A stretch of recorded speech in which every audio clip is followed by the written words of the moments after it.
لله رب العالمين والصلاة والسلام على سيد المرسلين أما بعد فأعوذ بالله من الشيطان الرجيم بسم الله الرحمن الرحيم الصلاة والسلام عليك يا رسول الله وعلى آلك وصحابك يا حبيب الله الصلاة والسلام عليك يا نبي الله وعلى آلك وصحابك يا نور الله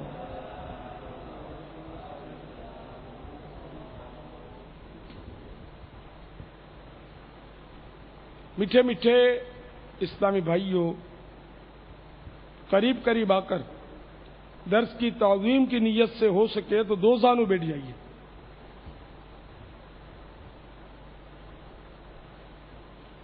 اگر تھک جائیں تو جس طرح آپ کو آسانی ہو اسی طرح بیٹھ کر نگاہ نیچی کیے توجہ کے ساتھ۔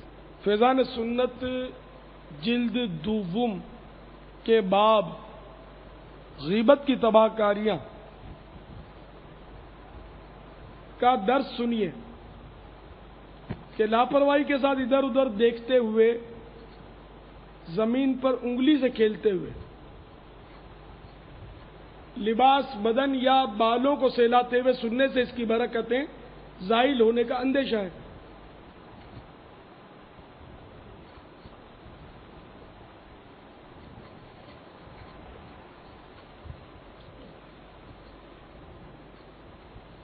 حضرت علامہ مجد الدین فیروز آبادی علیہ رحمت اللہ الہادی سے منقول ہے، جب کسی مجلس میں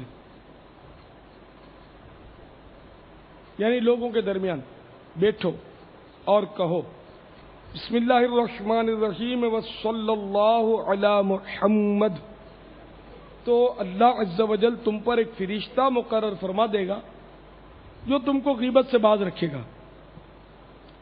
اور جب مجلس سے اٹھو تو کہو بسم اللہ الرحمن الرحیم وصلی اللہ علی محمد، تو فرشتہ لوگوں کو تمہاری غیبت سے باز رکھے گا۔ صلو علی الحبیب صلی اللہ تعالی علی محمد۔ آئیے ہم سب ایک بار پڑھ لیتے ہیں بسم اللہ الرحمن الرحیم وصلی اللہ علی محمد۔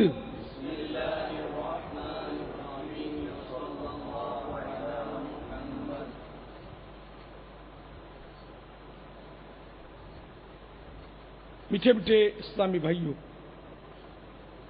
اور مدنی چینل کے ناظرین،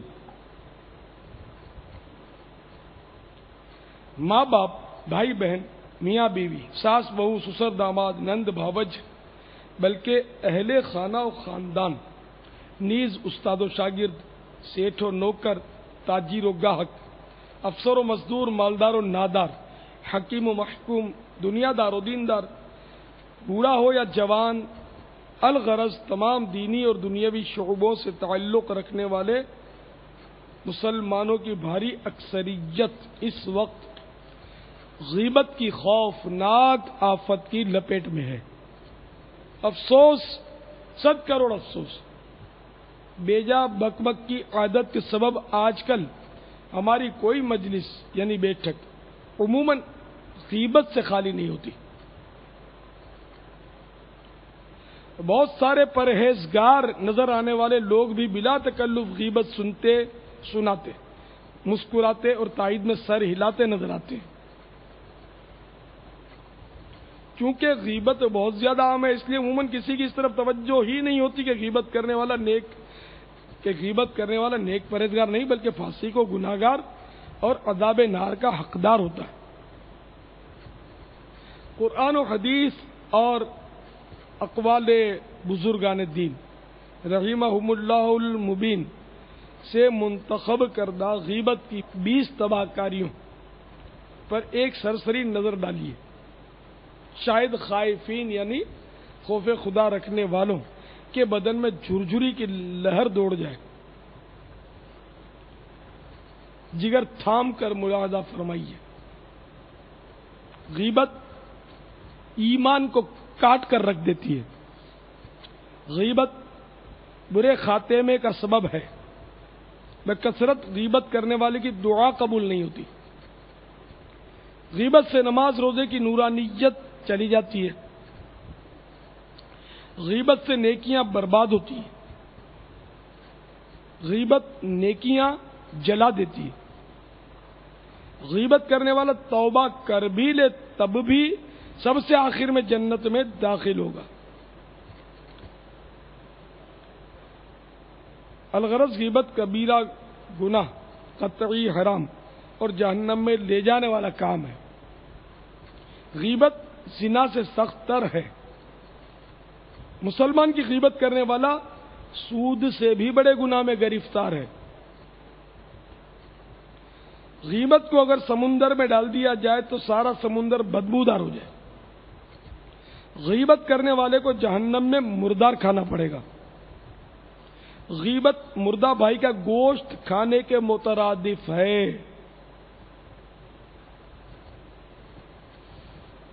غیبت کرنے والا عذاب قبر میں گرفتار ہوگا، غیبت کرنے والا تانبے کے ناخنوں سے اپنے چہرے اور سینے کو بار بار چھیل رہا تھا، غیبت کرنے والے کو اس کے پہلوؤں سے گوشت کاٹ کاٹ کر کھلایا جا رہا تھا،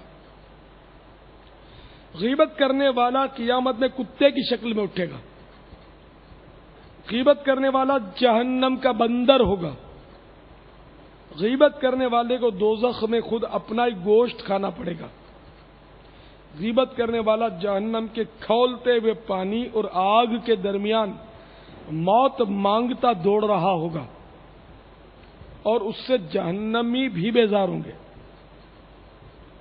غیبت کرنے والا سب سے پہلے جہنم میں جائے گا۔ صلو علی الحبیب صلی اللہ تعالی علی محمد، توبوا الی اللہ استغفر اللہ، صلو علی الحبیب صلی اللہ تعالی علی محمد۔ صدر الافاضل حضرت علامہ مولانا سید محمد نعیم الدین مراد آبادی علیہ رحمۃ اللہ ہادی خزائن العرفان صفحہ 823 پر لکھتے ہیں، میٹھے میٹھے آقا مدینے والے مصطفیٰ صلی اللہ تعالی علیہ وآلہ وسلم جب جہاد کے لیے روانہ ہوتے یا سفر فرماتے تو ہر دو مالدار کے ساتھ ایک نادار مسلمان کو کر دیتے کہ یہ غریب ان کی خدمت کرے اور وہ اس کو کھلائیں پلائیں، اس طرح ہر ایک کا کام چلتا رہے۔ اسی طرح ایک موقع پر حضرت سیدنا سلمان رضی اللہ تعالی عنہ دو آدمیوں کے ساتھ کیے گئے تھے، ایک روز آپ رضی اللہ تعالی عنہ سو گئے اور کھانا تیار نہ کر سکے، تو ان دونوں نے انہیں کھانا طلب کرنے کے لیے بارگاہ رسالت میں بھیجا۔ سرکار مدینہ صلی اللہ تعالی علیہ وآلہ وسلم کے خادم مطبخ یعنی باورچی خانے کے خادم حضرت سیدنا اسامہ رضی اللہ تعالی عنہ تھے، ان کے پاس کھانا ختم ہو چکا تھا، لہذا انہوں نے کہا، سیدنا اسامہ رضی اللہ تعالی عنہ نے کہا میرے پاس کچھ نہیں۔ جب حضرت سیدنا سلمان رضی اللہ تعالی عنہ نے دونوں رفقا کو آ کر بتایا تو انہوں نے کہا اسامہ نے بخل کیا رضی اللہ تعالی عنہ۔ جب بارگاہ رسالت میں حاضر ہوئے تو سرکار نامدار صلی اللہ تعالی علیہ وآلہ وسلم نے بے اذن پروردگار غائب کی خبر دیتے ہوئے فرمایا، میں تمہارے منہ میں گوشت کی رنگت دیکھتا ہوں۔ انہوں نے عرض کیا ہم نے گوشت کھایا ہی نہیں۔ فرمایا تم نے غیبت کی اور جو مسلمان کی غیبت کرے اس نے مسلمان کا گوشت کھایا۔ اللہ رب العباد جل جلالہ کا فرمان عبرت بنیاد ہے۔ ترجمہ کنز ایمان، ایک دوسرے کی غیبت نہ کرو۔ کیا تم میں کوئی پسند رکھے گا کہ اپنے مرے بھائی کا گوشت کھائے؟ تو یہ تمہیں گوارا نہ ہوگا۔ حضرت سیدنا امام احمد بن حجر مکی شافعی علیہ رحمۃ اللہ القوی نقل کرتے ہیں، کسی کی برائی بیان کرنے میں خواہ کوئی سچا ہی کیوں نہ ہو، پھر بھی اس کی غیبت کو حرام قرار دینے میں حکمت مؤمن کی عزت کی حفاظت میں مبالغہ کرنا ہے، اور اس میں اس بات کی طرف اشارہ ہے کہ انسان کی عزت و حرمت اور اس کے حقوق کی بہت زیادہ تاکید ہے۔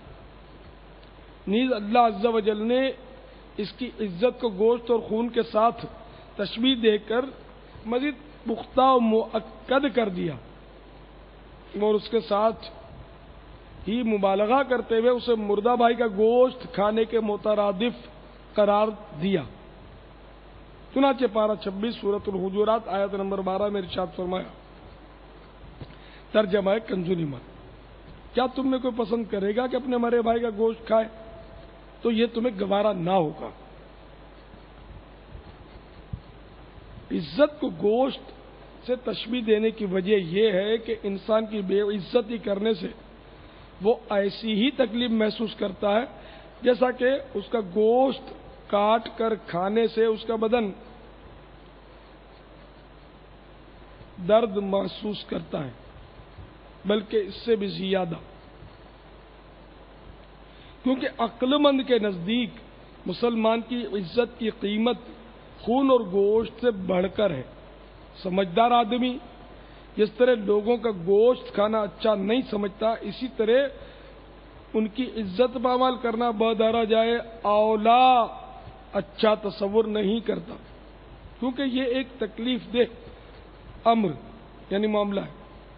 اور پھر اپنے بھائی کا گوشت کھانے کی تاکید لگانے کی وجہ یہ ہے کہ کسی کے لیے اپنے بھائی کا گوشت کھانا تو بہت دور کی بات ہے، معمولی سا چبانا بھی ممکن نہیں ہوتا، لیکن دشمن کا معاملہ اس کے برعکس ہے۔ امام احمد بن حجر علیہ رحمۃ اللہ الاکبر نے غیبت کے بارے میں سمجھانے کے لیے خود ہی اعتراض وارد کیا اور خود ہی اس کا جواب ارشاد فرمایا، لہذا ملاحظہ ہو۔ اعتراض، کسی کے منہ پر اس کا عیب بیان کرنا حرام ہے، کیونکہ اس سے اسے ہاتھوں ہاتھ تکلیف پہنچتی ہے، جبکہ غیر موجودگی میں غیبت کرنے سے اسے تکلیف نہیں پہنچتی، کیونکہ اسے اس کی اطلاع ہی نہیں ہوتی۔ جواب، اس کا ایک جواب یہ ہے کہ پارہ 26 سورۃ الحجرات آیت نمبر 12 میں اس لفظ میتن یعنی مردہ کی قید سے یہ اعتراض خود بخود ختم ہو جاتا ہے۔ وہ اس طرح کہ اپنے مردہ بھائی کا گوشت کھانے سے خود کھائے جانے والے کو ظاہراً کوئی تکلیف نہیں ہوتی، حالانکہ یہ انتہائی گھٹیا اور برا فعل ہے، تاہم وہ مردہ جان لے کہ میرا گوشت کھایا جا رہا ہے تو اسے ضرور تکلیف پہنچے۔ اسی طرح کسی کی غیر موجودگی میں اس کا عیب بیان کرنا بھی حرام ہے، کیونکہ جس کی غیبت کی گئی اگر اسے اطلاع ہو جائے تو اسے بھی تکلیف ہوگی۔ غیبت و بہتان کا فرق، سرکار نامدار مدینے کے تاجدار صلی اللہ تعالی علیہ وآلہ وسلم نے استفسار فرمایا، کیا تم جانتے ہو غیبت کیا ہے؟ عرض کی گئی، اللہ عز و جل اور اس کا رسول صلی اللہ تعالی علیہ وآلہ وسلم بہتر جانتے۔ فرمایا یعنی غیبت یہ ہے کہ تم اپنے بھائی کا اس طرح ذکر کرو جسے وہ ناپسند کرتا ہے۔ عرض کی گئی، اگر وہ بات اس میں موجود ہو تو؟ فرمایا جو بات تم کہہ رہے ہو اگر وہ اس میں موجود ہو تو تم نے اس کی غیبت کی، اور اگر اس میں نہ ہو تو تم نے اس پر بہتان باندھا۔ مفسر شہیر حکیم الامت حضرت مفتی احمد یار خان علیہ رحمۃ اللہ حنان فرماتے غیبت سچے عیب بیان کرنے کو کہتے ہیں، اور بہتان جھوٹے عیب بیان کرنے کو۔ غیبت ہوتی سچ ہے مگر ہے حرام۔ اکثر گالیاں سچی ہوتی ہیں مگر بے حیائی و حرام۔ معلوم ہوا ہر سچ حلال نہیں ہوتا۔ خلاصہ یہ ہے کہ غیبت ایک گناہ ہے اور بہتان 2 گناہ۔ صدر الشریعہ بدر الطریقہ حضرت علامہ مولانا مفتی محمد امجد علی اعظمی علیہ رحمۃ اللہ القوی نے غیبت کی تعریف اس طرح بیان کی ہے: کسی شخص کے پوشیدہ عیب کو اس کی برائی کرنے کے طور پر ذکر کرنا۔ میٹھے میٹھے اسلام بھائیوں اور مدنی چینل کے ناظرین، افسوس کہ آج ہماری اکثریت کو غیبت کی تعریف تک معلوم نہیں، حالانکہ اس کے بارے میں ضروری احکام جاننا فرض علوم میں سے ہے۔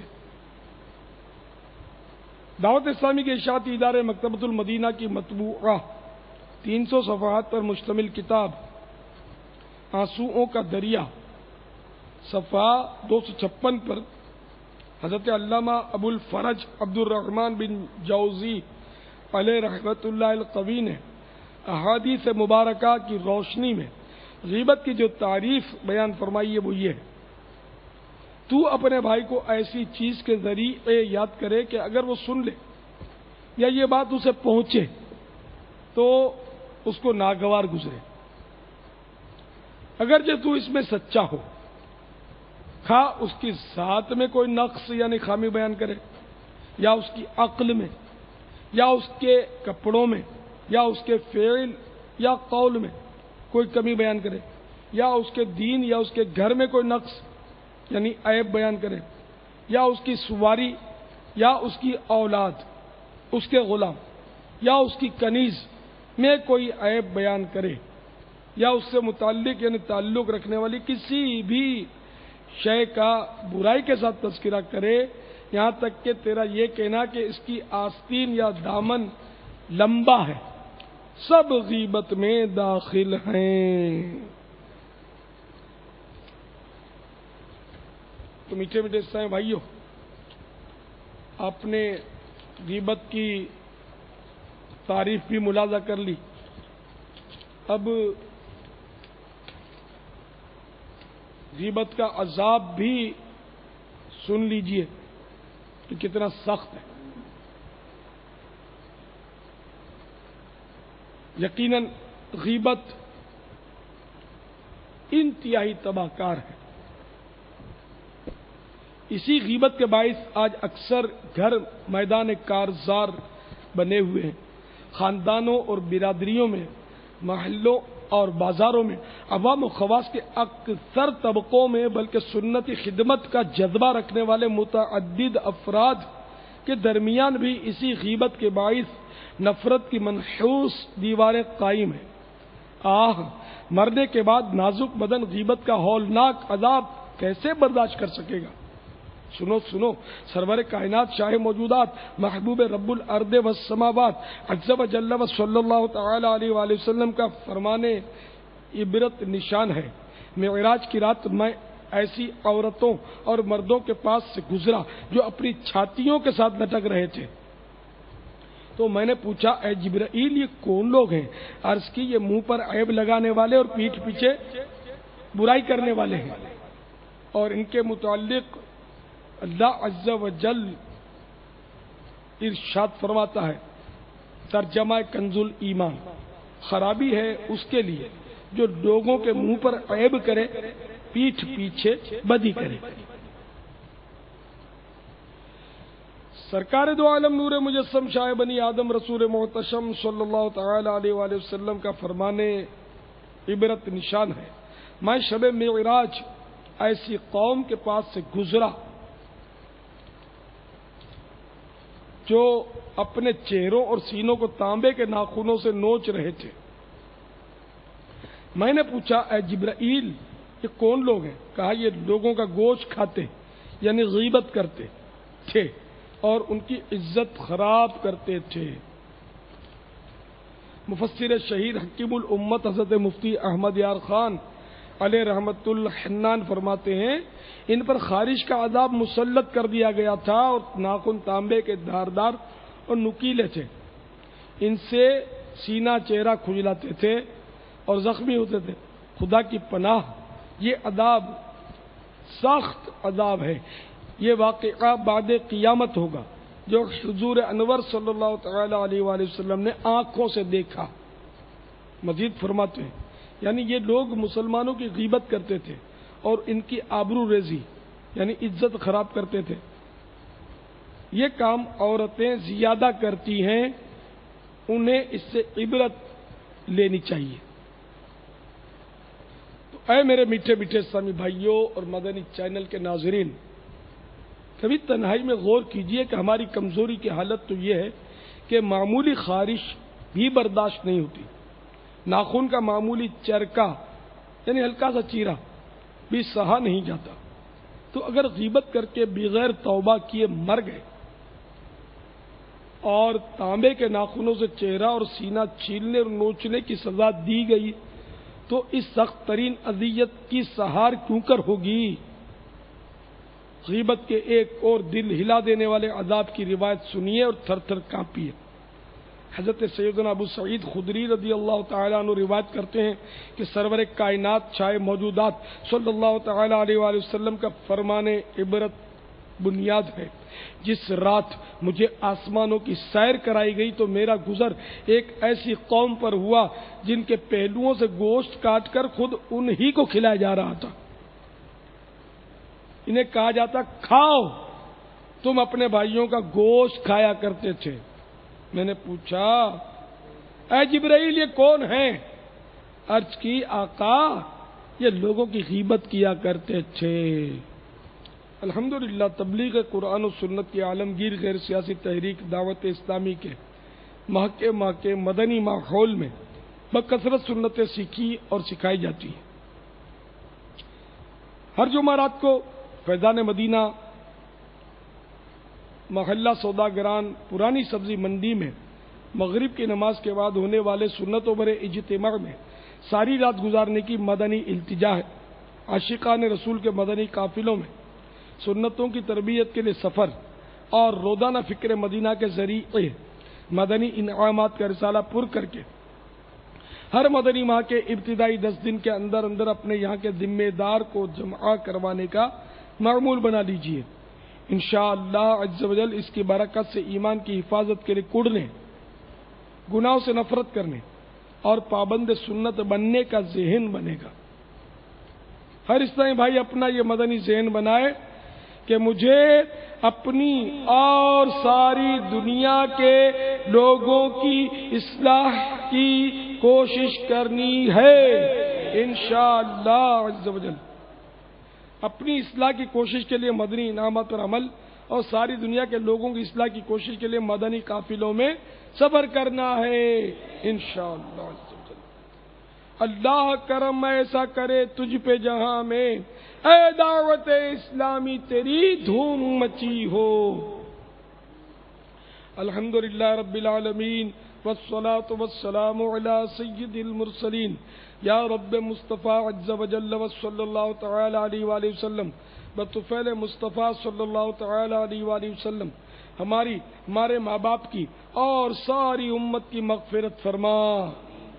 یا اللہ عز و جل درس کی غلطیاں اور تمام گناہ معاف فرما، عمل کا جذبہ دے، ہمیں پرہیزگار اور ماں باپ کا فرما بردار بنا۔ یا اللہ عز و جل ہمیں اپنا اور اپنے مدنی حبیب صلی اللہ تعالی علیہ وآلہ وسلم کا مخلص عاشق بنا، ہمیں گناہوں کی بیماریوں سے شفا عطا فرما۔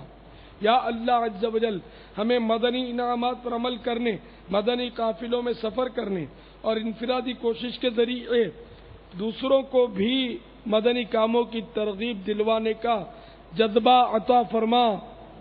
یا اللہ عز و جل مسلمانوں کو بیماریوں، قرض داریوں، بے روزگاریوں، بے اولادیوں، گھریلو ناچاکیوں، بیجا مقدمے بازیوں اور طرح طرح کی پریشانیوں سے نجات عطا فرما۔ یا اللہ عز و جل اسلام کا بول بالا کر اور دشمنان اسلام کا منہ کالا کر۔ یا اللہ عز و جل ہمیں دعوت اسلامی کے مدنی ماحول میں استقامت عطا فرما. یا اللہ عز و جل ہمیں زیر گنبد خضرا جلوہ محبوب صلی اللہ تعالی علیہ وآلہ وسلم شہادت، جنت البقیع میں مدفن اور جنت الفردوس میں اپنے مدنی حبیب صلی اللہ تعالی علیہ وآلہ وسلم کا پڑوس نصیب فرما. یا اللہ عز و جل مدینے کی خوشبودار ٹھنڈی ٹھنڈی ہواؤں کا واسطہ ہماری جائز دعائیں قبول فرما. جس کسی نے بھی دعا کے واسطے یا رب کہا کر دے پوری آرزو ہر بے کسو مجبور کی. آمین بجاہ النبی الامین صلی اللہ تعالی علیہ وآلہ وسلم. ان اللہ وملائکتہ یصلون علی النبی یا ایھا الذین آمنوا صلوا علیہ وسلموا تسلیما. صلی اللہ علی النبی الامی وآلہ صلی اللہ علیہ وسلم صلاۃ و سلاما علیک یا سیدی یا سیدی یا سیدی یا مکی یا مدنی یا عربی یا قرشی یا ہاشمی یا مطلبی یا رسول اللہ. سبحان ربک رب العزت عما یصفون وسلام علی المرسلین والحمد للہ رب العالمین. لا الہ الا اللہ محمد رسول اللہ صلی اللہ تعالی علیہ وآلہ وسلم. صلو علی الحبیب. میٹھے میٹھے اسلامی بھائیوں اور مدنی چینل کے ناظرین، الحمدللہ عز و جل ابھی ہم نے امیل سنت سے فیضان سنت کا درس سننے کی سعادت حاصل کی. فیضان سنت دوسری جلد کا یہ اہم ترین باب، پہلا باب ہے غیبت کی تباہ کاریاں. نیت کر لیجئے انشاءاللہ عز و جل اس کتاب کو لیں گے بھی، اور بالخصوص اپنے گھر میں اس کا درس دینے کی نیت کر لیجئے. اس کی بے شمار برکتیں ہیں. مقصود المدینہ کی مطبوعہ فیضان سنت جلد اول کے صفحہ نمبر 193 193 پر یہ ایک بہار آپ کو پڑھ کر سناتا ہوں. اکولا مہاراشٹر الہند کے ایک اسلامی بھائی نے کچھ اس طرح کا بیان دیا کہ بد مذہبوں کے ساتھ تعلقات کے باعث ہمارا گھرانہ بد عملی کے ساتھ ساتھ بد عقیدگی کی طرف بھی گامزن تھا. ایک دن ہم سب گھر والے مل کر ٹی وی دیکھنے میں مشغول تھے کہ میرا 17 سالہ چھوٹا بھائی جو کہ دعوت اسلامی کے سنت و برے اجتماع میں آنے جانے لگا تھا، وہ ٹی وی کی طرف پیٹھ کیے الٹا چلتا ہوا کمرے میں داخل ہوا اور اپنی کوئی چیز الماری سے نکال کر اسی انداز پر واپس پلٹا. اس کی عجیب و غریب حرکت دیکھ کر میں غصے میں چیخا، کیا تیرا دماغ خراب ہو گیا ہے جو آج یہ عجیب بچکانہ حرکت کر رہا ہے؟ وہ جوابی کارروائی کیے بغیر دوسرے کمرے میں چلا گیا. والدہ صاحبہ نے خلاصہ کیا کہ اس نے مجھے بتایا تھا کہ میں نے قسم کھائی ہے کہ آئندہ ٹی وی کی طرف دیکھوں گا بھی نہیں. میں نے غصے کی وجہ سے چھوٹے بھائی سے بات چیت بند کر دی. اس نے گھر میں سب کو اکٹھا کر کے فیضان سنت کا درس جاری کر دیا. میں اس میں نہیں بیٹھتا تھا. ایک دن میں قریب ہو کر بیٹھ گیا کہ سنوں تو صحیح یہ درس میں کیا بتاتا ہے. سنا تو بہت اچھا لگا، لہذا میں روزانہ گھر درس میں شریک ہونے لگا. رفتہ رفتہ میرے دل کی سیاہی دور ہونے لگی، حتیٰ کہ دعوت اسلامی کی ہفتہ وار سنت و برے اجتماع میں حاضری دینے لگا. الحمدللہ عز و جل عقل ٹھکانے آئی، بد مذہبوں کی صحبت سے جان چھڑائی اور چہرے پر داڑھی سجائی. نیز بد عقیدہ مقرر کی گمراہ کن کیسٹیں جو کہ شوق سے سنا کرتا تھا، اب اس کی جگہ مکتبۃ المدینہ کی طرف سے جاری ہونے والے سنت و برے بیانات کی کیسٹیں سننے لگا. ہمارے چاروں کمروں میں ٹی وی رکھے ہوئے تھے. الحمدللہ عز و جل باہمی مشورے سے چاروں ٹی وی گھر سے نکال دیے ہیں.